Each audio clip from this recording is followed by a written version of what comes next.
you'll write that down to me, because I don't know, maybe it was Peter from Australia who just wrote to me. I don't know, but I'm getting reports of blue ghosts and gray ghosts, and that's a puzzler. That's something new, and I think it's coming after I wrote Shadow World, and I started mentioning the different types of entities, and now people are writing, and now so. Peter, man, I cannot answer you because I am just beginning to research that. But if you would please email me your account, I would very much appreciate it. And I'll keep you informed as the research progresses. By the way, everyone, I see Andy's updated at the top of the live chat. We have Brad's website. We have portals, America's Haunted Places, and the Steiger questionnaire. So be sure to log on to the live chat and take advantage of that. We have this. Thank you for putting that up. Okay, and we have this here for you. It just shifted on me. I have to get my place again. Is it possible that demons are the source for ghostly apparitions? Oh, in many cases, yes. That's part of the deception. That's part of how.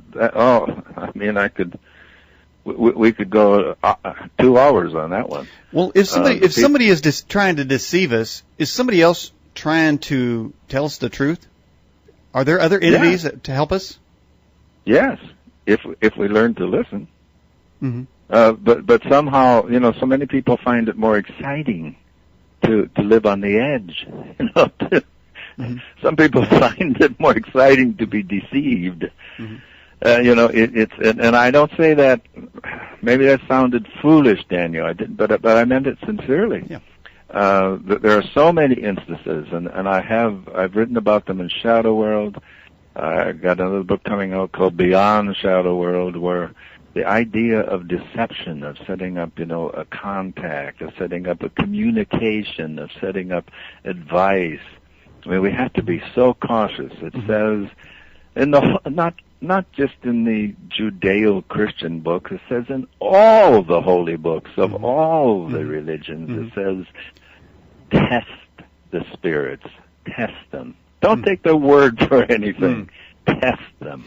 Brad, let me ask you, wasn't a few years ago, I think there was a movie, maybe it was called 23 Grams, but I guess it's based on the premise that when a person dies, it has been clinically tested that the body loses 23 grams of weight, and some say, well, that's the weight of the spirit. Have you ever heard that? Yeah. Oh, yes. That's a very common, I guess if you want to call it urban legend or whatever. But again, you're absolutely right. A number of tests that were conducted, and it's up to the individual whatever credence you want to put into it. Okay. All right. Kevin wants to know, have you ever met an angel that gave you a message? Oh, Lord, yes. It gave me my wife. What bigger message do I want than that? Wow. Okay. Incredibly. Yeah. Told me to call her, and I didn't even know she was in the city, and last I saw her, she was on her way to England, and we only met once, and I said, and I meet you, and you left me a life, you're gone forever. And then a very nice lady sat down beside me at a lecture and said, I bring you greetings from Sherry Hansen. And I said, what? I mean, is she here in this city? I thought she was in England. I thought she was in Los Angeles. And no, we take a class together right here in this city. And she said, when I saw you, to give you her love and extend greetings. It didn't even occur to me how a strange woman would sit beside me and say, and give the message. Who would even know I would be at this lecture? But I was so excited because I'd met Sherry just once and never forgotten her. And even though it was a business meeting in my office, and I went to the phone book, and there I saw it, Reverend Hansen. She actually was in the city. Took me a long time to get up nerve to call her, but finally I did call, and the rest, as they say, is wonderful history and the wonderful love. But eventually, then I saw that woman again who sat beside me, and I said, I have to thank you. You brought this, and she had no idea who Sherry was. Okay. I asked Sherry about this woman. She had no idea who she was. This woman was used. If the angels want you to get together, if the angels want you to complete your mission together, to fulfill your mission together with someone, they will make it happen.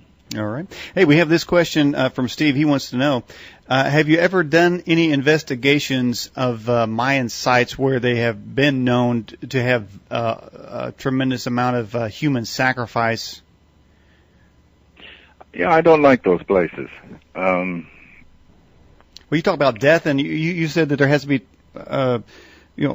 traumatic experiences, and obviously that would be screaming horrible deaths, countless thousands. Would that say a structure like that in South America somewhere? Wouldn't that be an epicenter for all things demon? Oh well, for people like me, I guess, who would be so sensitive to. And so much, I hope, a servant of the light rather than of the darkness. There are some things. Okay, they will be put in print. Someone asked earlier, if everything had gone into print, but yeah, there will be some of our experiences in some of the South American ruins and so forth that. We'll reveal someday, but they're along those lines of just what happened and the protection that manifested to deliver us and kind of some spooky stuff. Okay, well, this is a spooky show tonight. What about this question here from Joey? He wants to know, why is it that most human eyes can't see ghosts, but it appears that cameras can? Many people claim they capture ghosts on film and such, and have proof to show it. Yeah, I guess it's the camera can capture an in-between universe. I just, my parents, I'm 72 years old, so I didn't have television growing up, and my parents didn't get one until I was in college. And I came home at Christmas vacation. There was television, and I thought, oh, how neat! So I took pictures of the screen. Well, when I got the film back, of course, they were blank because it was in between. So then it occurred to me that's probably how we sometimes catch ghosts on camera. They're just in that little in-between universe. I think so much of what happens is in that in-between universe, and we kind of, it's like, maybe they don't have them now, but the big little books when I grew up, where you'd thumb the pages and you would see the character moving. You probably don't even know what I'm talking about because, like I say, I'm probably older than most of your audience. But I think it's like that. I think it's like film. I think it's kind of the in between. You can stop it and start it, and that's why we can get so many ghostly images.